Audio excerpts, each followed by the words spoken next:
আমি বললাম কি যে ভাই এই এই ঘটনা এই রোডে আপনারা চলাচল করেন, একটু সাবধানে করেন। কাছে কি হয়েছে? আমি বললাম যে এই ঘটনা এখানে মনে হয় সম্ভবত স্যাঁচরা চোর টোর আছে, এরা টাকা পয়সা চিন্তা টিন্তাই করবে, একটু সাবধানে যাতায়াত করেন। তখন ওই পুরনো যারা আছে তারা বললো যে ওটা স্যাঁচরা চোর না, তোমার কপাল অনেক ভালো। ভাই আগের দিন যে খুলনায় গেলে তুমি যে রাস্তায় ভয়টা পাইলে, এই ভয়টার কারণ কি, কিভাবে ভয়টা পাইলে? ভাই আগের দিন যে ঘটনাটা ঘটছে, এই ঘটনা আমি কখনো কোনোদিন স্বপ্নেও ভাবিনি।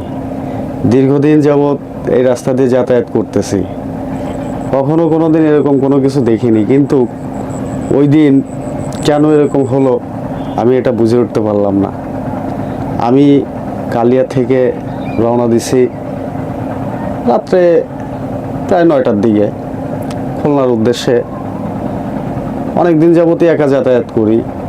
এখন খুলনা গেলাম, যাওয়ার পরে জেলখানা ঘাটে স্যারে নামাই দেওয়ার পরে আমার ক্ষুধা লাগছে। ক্ষুধা লাগলে পরে আমি ওইখান থেকে পরোটা খাইছি, খাইয়ে দিয়ে ওইখানে কিছুক্ষণ দাঁড়াইছি।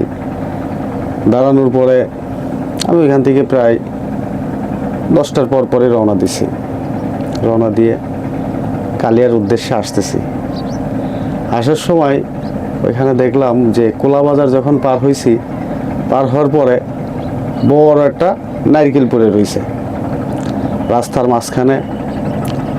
আমি একটা ইজি বাইক ওভারটেক করে আসলাম, ওইখানে 4-5 জন লোক দেখে দাঁড়ায় কথা বলতেছে।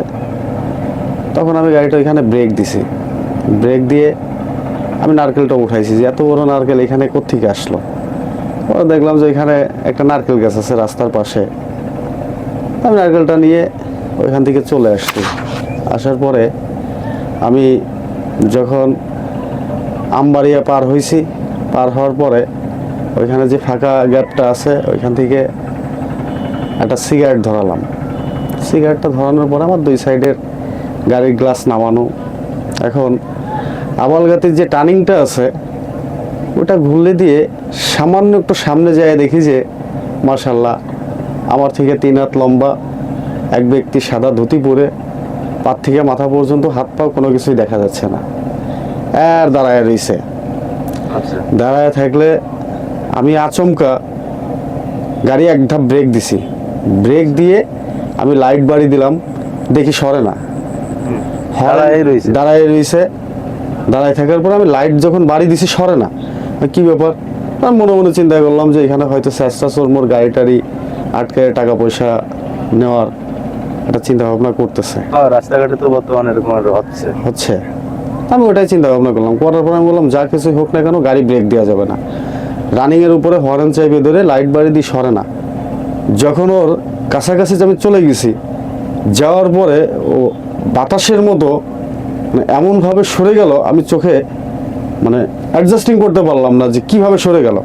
হঠাৎ করে দেখি যে রাস্তার পাশে সরে যায়, এইভাবে দাঁড়ায় পড়ছে। তোমার দিকে ফিরে?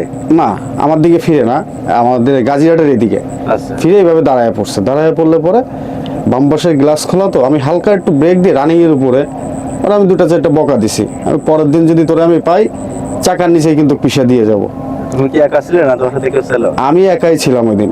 তখন রাতও বেশি বাজেনি, মনে হয় কত 11টা বাজে। তখন আমি ওইটুকু ওরা 2টো বকা দিয়ে আমি রানিংয়ের উপরে গাড়ি টান দিয়ে চলে আসছি। আসার পরে আমি এসে গাড়িটারি রেখে দিছি, ওইভাবে রেখে দিয়ে বাড়িতে গেলাম। ডুমরার আমবাড়িয়ার মাঝামাঝি? না, ডুমরার আমবাড়িয়ার মাঝামাঝি না, আবালগাতির যে টার্নিংটা আছে বট গাছ, কালিয়ার দিকে আসতে ওই বট গাছটা পার হয়েই এরকম একটু টার্নিং আছে তেরশা ডান দিকে, ওই টার্নিং এর উপরে ওইখানেই দেখলাম যে একদম সে মাশাআল্লাহ হাত পাও কোনো কিছুই দেখা যায় না, ওইভাবে উনি দাঁড়ায় রয়েছে। এরপরে আমি ওটা মাথায় নিয়ে নিজে দৌড় চেষ্টা চোর মোর কি দেখে হবে। এর ভিতরে আবার ঘটনা হচ্ছে কি, আমাদের কালিয়া হসপিটালের সরকারি অ্যাম্বুলেন্স গেল, যার পরে ওর সাথে আমার গাজীরহাট যখন ক্রসিং করছি তখন দেখা হয়েছে। দেখা হওয়ার পরে আমি খায়রুল ভাইরে বললাম কি খায়রুল ভাই এই এই ঘটনা একটু দেখেন তো, এখানে মনে হয় চেষ্টা চোর টোর বইছে। উনি বললো যে আচ্ছা ঠিক আছে আমি দেখতেছি। কিন্তু উনি যাওয়ার সময় কোনো কিছুই পাই নাই। দেখে নাই। না দেখার পরে আমাদের যে বেসরকারি একটা অ্যাম্বুলেন্স গেছে ওনার আগে, হুম। এখন উনি যে ওই বেসরকারি অ্যাম্বুলেন্সের ড্রাইভারের সাথে এই বিষয়টা নিয়ে সমালোচনা করছে। আচ্ছা। সমালোচনা করলে পরে আমি তো আইসা শুয়ে পড়ছি। আমার এই বেসরকারি অ্যাম্বুলেন্সের ড্রাইভার রাত্রে প্রায় 1:30টার সময় ফোন দিছে। হ্যাঁ। ফোন দিয়ে বলতেছে যে ভাই কি হয়েছিল আজকে। তা আমি বললাম যে এই ঘটনা। কাছে আমার হেল্পারও ভয় পাইছে। বললাম কিভাবে? কাছে আমার হেল্পারও আসার সময় ওইখান থেকে নাকি কি দেখছে, ওর হাত ছিল বাইরে, ও তাড়াতাড়ি হাত টান দিয়ে ভিতরে ঢুকাই নিছে। ভিতরে ঢুকাই নেওয়ার পরে অত আইসা আমারে কয় নাই, এই জায়গায় আইসা আমারে কইছে। তা বললাম ওটা হয় স্যাঁচটা চোট্টর হতে পারে ভাই, তাছাড়া আর কোনো কিছুই না। এইভাবে কথা বলে আমি ফোন রেখে দিলাম। রেখে দেওয়ার পরে পরের দিন সকালে আমি ওই রোডে যারা দীর্ঘদিন যাবৎ চলাচলতি করে তাদের সাথে এই বিষয়টা নিয়ে আমি সমালোচনা করলাম। আমি বললাম কি যে ভাই এই ঘটনা, এই রোডে আপনারা চলাচল করেন একটু সাবধানে করেন।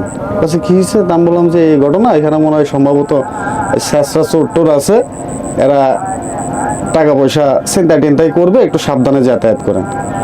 তখন ওই পুরনো যারা আছে তারা বললো যে ওটা স্যাঁচরা চোর না, তোমার কপাল অনেক ভালো। তা আমি বললাম যেমন? কাছে ওই জায়গাটা একটু ঝামেলা আছে। তা বললাম ঝামেলা আছে বলতে? কাছে ওইখানে এমন কিছু জিনিস আছে যেটা হঠাৎ করে মানুষের চোখে পড়ে। যারা দীর্ঘদিন যাবৎ যাতায়াত করে এরা অনেকেই পাইছে, তবে একটু সাবধানে চলাচল করে, যেহেতু তোমার চোখে পড়ে গেছে তুমি রাত বিরাত যাতায়াত করো, একটু সাবধানে করে। তা বিষয়টা বিশ্বাস করলাম না। না করার পর আমি আরো দুজনের সাথে সমালোচনা করলাম, ওই একই কথা বললো। না, আমিও অনেকের কাছে শুনেছি এই গল্পটা। মানে এই গল্প না, বিভিন্ন সময় বিভিন্ন মানুষ এরকম ভয় পায়, মোটরসাইকেল নিয়ে যায়, প্রাইভেট মাইক্রো নিয়ে। অনেক সময় অনেকজনই বলছে এই কথা, এবং ওই আশেপাশের লোকজনও জানে যে যে কিছু আছে। আচ্ছা। অথচ তাও এত ঘর বাড়ি হয়েছে ওই জায়গা, আগে তো ফাঁকা ছিল, হুম। এখন অনেক ঘর বাড়ি হয়েছে, তারপরেও এইগুলো যায় না। এখন বিষয়টা হয়ে গেছে কি, ওইখানে হয়তো তাদের বাসস্থান আছে দীর্ঘদিন যাবৎ, এই জন্য ওরা ওইখান থেকে সরতে পারে না। কারণ এক একজনের তো একটা জায়গার মায়া আছে, যতই ঘর বাড়ি হোক না কেন, তারপরে মায়াটা তো আর ত্যাগ করতে পারে না ভাই। সেটাই। এটা শুধু তারা না, আমি আমার নানা শ্বশুর আছে একজন কবিরাজ, ওনার সাথে ওই বিষয়টা নিয়ে আমি কথা বলছিলাম। কাছে এখন তো কম, ওইখানে আমরা ছোটবেলার থেকে শুনে আসতেছি এবং আমরা দেখছি যে রাস্তা দিয়ে মানুষজন একসময় যাতায়াত করতে পারতো না। ওই জায়গাটা খারাপ, তবে যা কিছুই করো না কেন একটু সাবধানে যাতায়াত করে, ওইখান থেকে বেশি কোনো সাবধানে চলাফেরা করো আর কি। আরও একটা ঘটনা ঘটছে আমার। আচ্ছা। আরও একটা ঘটনা ঘটছে কি, আরও একদিন আমি আমার স্যাররা নিয়ে যখন আমি যাচ্ছি, সেই দিনও আমার 9টা 9:30টার দিকে আমি বেরোইছিলাম। তা বেরোনোর পরে আমার ভাইবিটা ছিল আমার সাথে। ওই ঘটনার পরের থেকে ওরা আমি সাথে রাখছি, যে রাত বিরাত আসা যাওয়া করি, এতদিন লাগে নাই।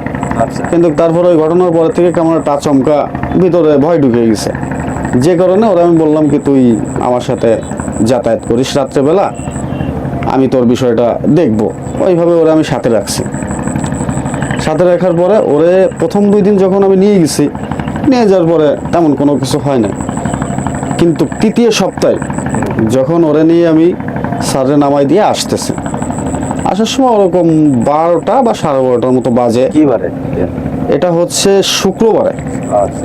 শুক্রবারে তা নামাই দিয়ে যখন আমি আসতেছি, ওইখানে তেমন কোনো রকমের সমস্যা হয়নি। যে জায়গাটায় ফার্স্টের দিন সমস্যা হয়েছিল ওই জায়গাটা ছেড়ে চলে আসছে। আসার পরে ডুমরার যে মন্দিরটা আছে রাস্তার বাম পাশে, ওই মন্দিরের আগে 2টা লোক দেখি যে ওরা কথা বলতেছে, একজন আরেকজনের সাথে কথা বলতেছে। এবার ওই লোকরে ওভারটেক করে আমি চলে আসছি ভাঙার ভিতরে। ওইখানে এসে দেখি যে ওই জায়গায় একটা এখানে, বটগাছ আছে। হ্যাঁ ওইখানে একটা বট গাছ আছে, ওই বট গাছে কাপড় টানানো থাকে। বটগাছ ঘিরে। হ্যাঁ হ্যাঁ, ওর একটু আগে ওই মন্দির আর ওই বট গাছের মাঝামাঝি, ওই ভাঙার উপর ভিতরে। তা মানুষ নাকি জানি না, মানুষের মতন মানে এইভাবে ভুট হয়ে পড়ে আছে রাস্তার পাশে। পড়ে থাকলে পরে আমার বাড়িটা দেখে ও আচমকা একটু ভয় পেয়েছে। ভয় পেলে আমি ওর হাত চেপে ধরছি, আমি কোনো সমস্যা নেই। হাত চেপে ধরার পরে আমি রানিংয়ের উপরে টান দিয়ে বেরোয় চলে আসছি। আচ্ছা। বেরোয় আসার পরে এবার আমি এসে দেখি যে পেরোলি যে বট গাছটা আছে রাস্তার পরে, ওইখানে 3টে লোক বসে রয়েছে, বৈশুনরা কথা বলতেছে।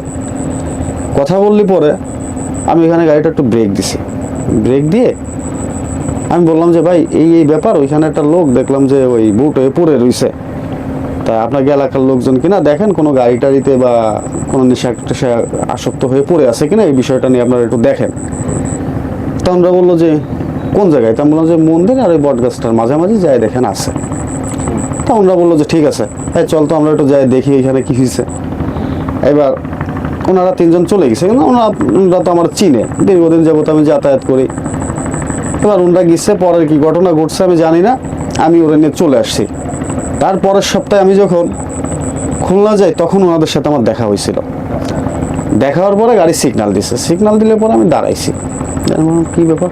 বলছে ভাই আগের দিন বলে গেলেন যে ওই জায়গায় বলে কিটা পড়িয়ে রয়েছে, কই আমরা তো যাই কোনো কিছু পালাম না। তা বললাম ভাই আমি দেখে আসছি এবং আমার সাথে যে ছেলেটা ছিল সেও দেখছে, এখন পান নাই ভাই, তাহলে আমি তো আর বলতে পারি না যে কি না কি ছিল ওইখানে। বলছে ভাই আপনি যার 2 মিনিট পরেই আমরা গেছি, অথচ যাই ওইখানে যে আমরা কোনো কিছুই পাইনি, ওইখানে কোনো কিছুই নাই। তাইলে আমার কাছে মনে হয় যে এই রাস্তাটায় একটু ঝামেলা আছে, কারণ যারা রাতের বেলা চলাচল করে অবশ্যই তাদেরকে সতর্কতা অবলম্বন করে এই রাস্তাটায় চলাচল করা উচিত। কারণ এতদিন আমি কোনো কিছু পাই নাই, কিন্তু হঠাৎ করে এই 2 দিন আমার এই চোখের সামনে পড়ে গেছে। এখন লাস্টের দিন সে কি ছিল সেটা আমি জানি না, তবে আমার কাছে মনে হয়েছে যে মানুষ পড়ে আছে, কিন্তু পরবর্তীতে যাই নাকি তাকে পাই নাই, এখন কি ছিল সেটাও আমি জানি না ভাই। ওই রোডে চলার জন্য তোমার কাছে কি কোনো পরামর্শ আছে যে এইভাবে চললে ভালো হয়?